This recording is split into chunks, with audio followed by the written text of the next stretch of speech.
Hello student, আজকে একটা খুবই গুরুত্বপূর্ণ প্রশ্ন নিয়ে আলোচনা করব, যেটা এবছরের জন্য খুবই গুরুত্বপূর্ণ। চারটি নদীকেন্দ্রিক সভ্যতার নাম উল্লেখ করো, এই প্রশ্নটা নিয়ে আজ আমি আলোচনা করব। চলো তাহলে আলোচনা শুরু করছি। ঠিক আছে, দেখো, এই নোটটা তোমরা অবশ্যই লিখে রাখবে। আর এরকম ধরনের আরো ভিডিও পাওয়ার জন্য চ্যানেলটা সাবস্ক্রাইব করে রাখবে। চলো স্টার্ট করছি। নব্যপ্রস্তর যুগ বা তার পরবর্তীকালে পৃথিবীর, কি বললাম, নব্যপ্রস্তর যুগ বা তার পরবর্তীকালে পৃথিবীর বিভিন্ন দেশে নদীকে কেন্দ্র করে যেসব সভ্যতার বিকাশ ঘটেছিল, তার মধ্যে চারটি গুরুত্বপূর্ণ সভ্যতা হলো। এবারে 1 2 3 4 এরকম করে বলবো। তাহলে কি বললাম, নব্যপ্রস্তর যুগে এবং তার পরবর্তীকালে পৃথিবীর বিভিন্ন দেশে নদীকে কেন্দ্র করে যেসব সভ্যতা গড়ে উঠেছিল, তার মধ্যে চারটে গুরুত্বপূর্ণ সভ্যতা হলো বলে এবার 1 2। প্রথম যে সভ্যতার নাম হচ্ছে সুমেরীয় সভ্যতা। আরেকবার শুনবে, প্রথম যে সভ্যতা সেটা হচ্ছে সুমেরীয় সভ্যতা। মাথায় সেট করতে হবে, অর্থাৎ কি শুনছি সেটাকে ভালো করে মনে রাখতে হবে। প্রথম সভ্যতাটার নাম কি? সুমেরীয় সভ্যতা। চলো, এটা সম্বন্ধে আমরা জানি। ট্রাইগিস ও ইউফ্রেটিস নদী, এটা মাথায় রাখবে। দুটো নদীর নাম আছে, একটা হচ্ছে ট্রাইগিস ও ইউফ্রেটিস নদীর মাঝখানের অঞ্চলকে গ্রিক ভাষায় বলা হতো মেসোপটেমিয়া। তাহলে কি বললাম, ট্রাইগিস ও ইউফ্রেটিস নদীর মধ্যবর্তী অঞ্চল বা মাঝখানের অঞ্চলকে গ্রিক ভাষায় বলা হতো মেসোপটেমিয়া, যার অর্থ হলো দুটি নদীর মধ্যবর্তী দেশ।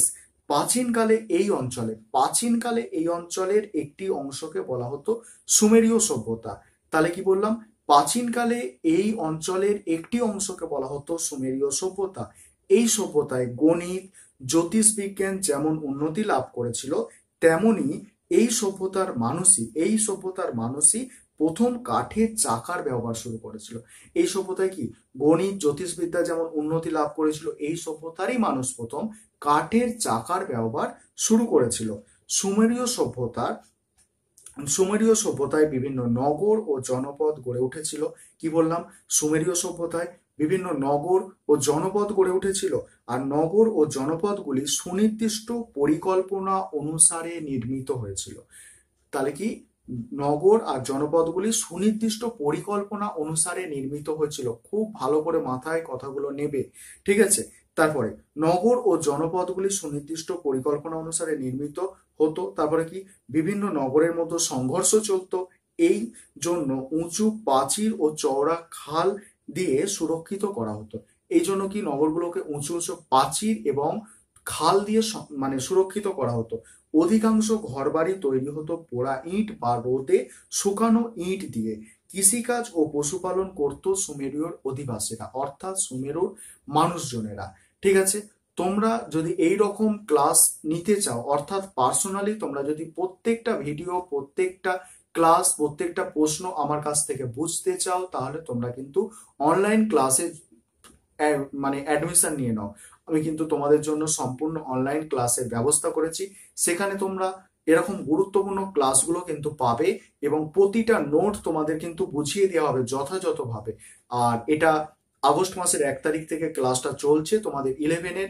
আর সেখানে আমি তোমাদের চারটে সাবজেক্ট পড়াচ্ছি। একটা হচ্ছে পলিটিক্যাল সায়েন্স, 2 নম্বর হিস্ট্রি, 3 নম্বর এডুকেশন, আর 4 নম্বর হচ্ছে বেঙ্গলি। তোমরা ভালো নাম্বার পেতে হলে অবশ্যই আমি সাজেস্ট করব, তোমরা যদি ভালো নম্বর পেতে চাও তাহলে কিন্তু ক্লাসে এসো, অর্থাৎ অ্যাডমিশন নিয়ে নাও। খুব কম পয়সা রাখা হয়েছে তোমাদের জন্য, মিনিমাম পয়সা। তোমাদের কথা চিন্তা করে ক্লাস 11-এর জন্য মাত্র এক একটা সাবজেক্ট মান্থলি 100 টাকা করে। ঠিক আছে, অর্থাৎ তোমরা একটা সাবজেক্টে 100 টাকা করে তোমাদের পে করতে হবে এবং তার জন্য তোমরা একটা সাবজেক্টের জন্য সপ্তাহে 2টো করে ক্লাস পাবে। একটা ছোট প্রশ্নের ক্লাস, একটা বড় প্রশ্নের ক্লাস।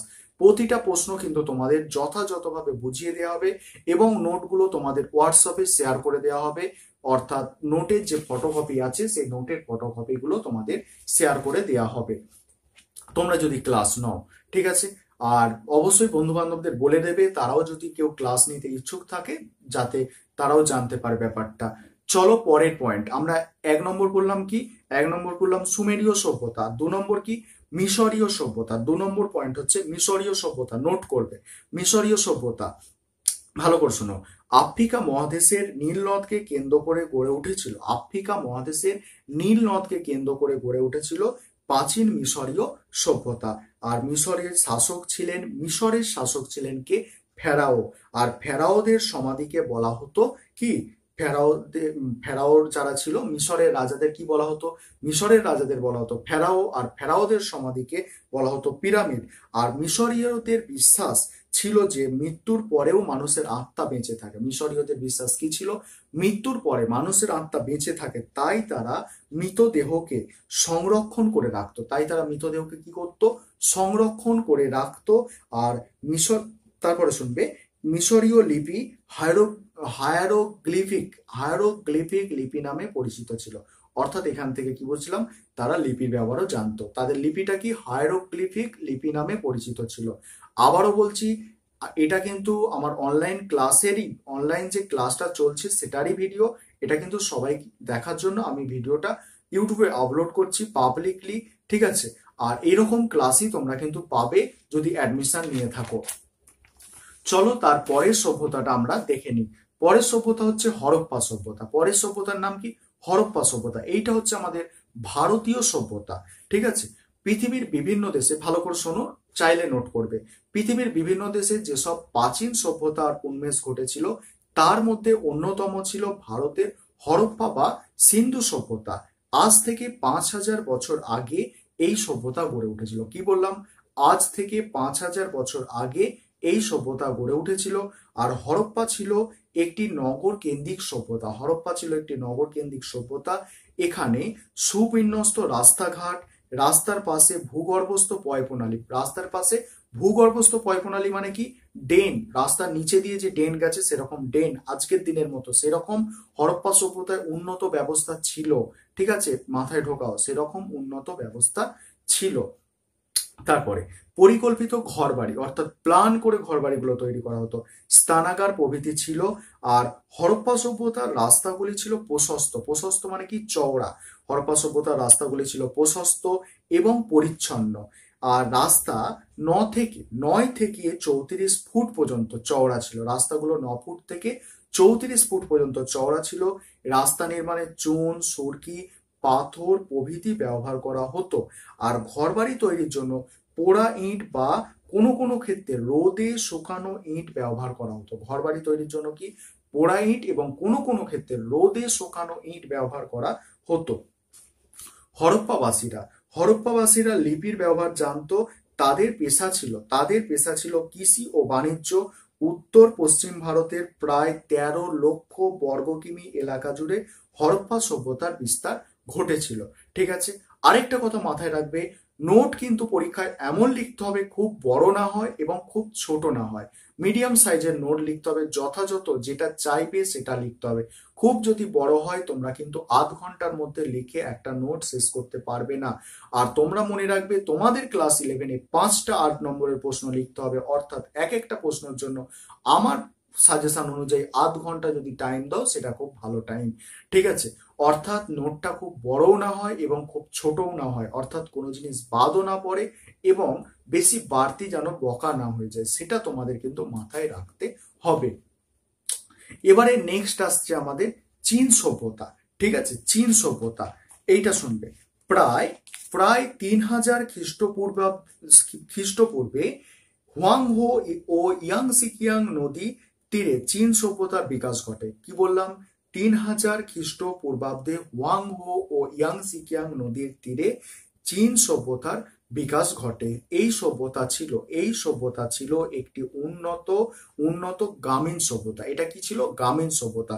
ঘন ঘন কাঁচা মাটির বাড়ি, কাঁচা রাস্তা, কৃষিজীবী সমাজ, গোষ্ঠী শাসন, বহির্বিশ্বের সঙ্গে বিচ্ছিন্নতা, প্রযুক্তিবিদ্যার অভাব ইত্যাদি এই সভ্যতার বৈশিষ্ট্য ও সীমাবদ্ধতাগুলিকে তুলে ধরে।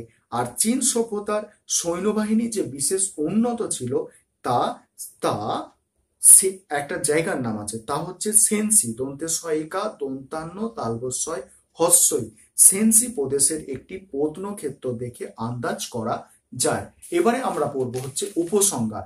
তোমরা জানবে যে একটা উপসংহার আমাদের অবশ্যই প্রতিটা নোটের সঙ্গে অ্যাড করবে, যাতে তোমরা নাম্বারটা একটু ভালো পেতে পারো। কারণ উপসংহারটা দেখলে বর্তমান সময়ে যে আমাদের মানে সহায়িকা বইগুলো পাওয়া যাচ্ছে সেখানে উপসংহার সাধারণত দেয়া থাকছে না, কিন্তু তোমরা মনে রাখবে যদি একটা উপসংহার লেখো তাহলে কিন্তু এক্সামিনার যে খাতা দেখছেন যিনি তার একটা স্যাটিসফ্যাকশন আসে মন থেকে যে না, এই উপসংহার মানে কি, উপসংহারে নিজের বক্তব্য লেখা হয়, অর্থাৎ সেক্ষেত্রে একটু নাম্বারটা ভালো পড়ে। ঠিক আছে, চলো আমরা উপসংহারটা একটু জেনে নিই। অর্থাৎ অধিকাংশ সভ্যতাগুলি নদীকে কেন্দ্র করে গড়ে উঠেছিল। নদীকে কেন্দ্র করে একাধিক সভ্যতা গড়ে উঠেছিল, কারণ নদীর তীরবর্তী অঞ্চলে একাধিক সুবিধা ছিল। যেমন চাষের ক্ষেত্রে উর্বর পলিমাটি, চাষের সুবিধা ছাড়া অনুকূল আবহাওয়া, ব্যবসা বাণিজ্যের সুবিধা, যাতায়াতের সুবিধা, এইসব একাধিক কারণে সভ্যতাগুলি নদীর তীরে গড়ে উঠেছিল। ঠিক আছে, আজকে এই ছিল আলোচনাটা। আবারও তোমাদের মনে করিয়ে দিচ্ছি, তোমরা যদি ক্লাস নিতে চাও, ভালো মানে উন্নত মানের নোট পেতে চাও, যাতে তোমরা পরীক্ষায় খুব সহজে 90% নাম্বার পেতে পারো এবং 90% বা তার ওপরে নাম্বার পেতে পারো, মিনিমাম পড়াশোনা করে, অর্থাৎ যতটা আমাদের পড়াশোনা করার দরকার সেরকম পড়াশোনা করে, তাহলে অবশ্যই আমার সঙ্গে যোগাযোগ করবে যদি অ্যাডমিশন কেউ নিতে চাও। আগস্ট মাসের 1 তারিখ থেকে ক্লাস স্টার্ট হয়ে গেছে। তোমরা যদি সেপ্টেম্বরে অ্যাডমিশন নিতে চাও তাহলে সেপ্টেম্বর থেকে ক্লাস করতে পারবে। ঠিক আছে, আশা করি তোমাদের ভিডিওটা অবশ্যই ভালো লেগেছে। এরকম দু একটা ভিডিও পাওয়ার জন্য চ্যানেলটাকে সাবস্ক্রাইব করে রাখবে এবং অধিক পরিমাণে পাওয়ার জন্য, অর্থাৎ সম্পূর্ণ মানে ক্লাস করার জন্য অ্যাডমিশন নিয়ে নাও এবং বন্ধু বান্ধবদের সাথে অবশ্যই শেয়ার করো ভিডিওটা, হোয়াটসঅ্যাপ গ্রুপে বা ফেসবুকে, তারাও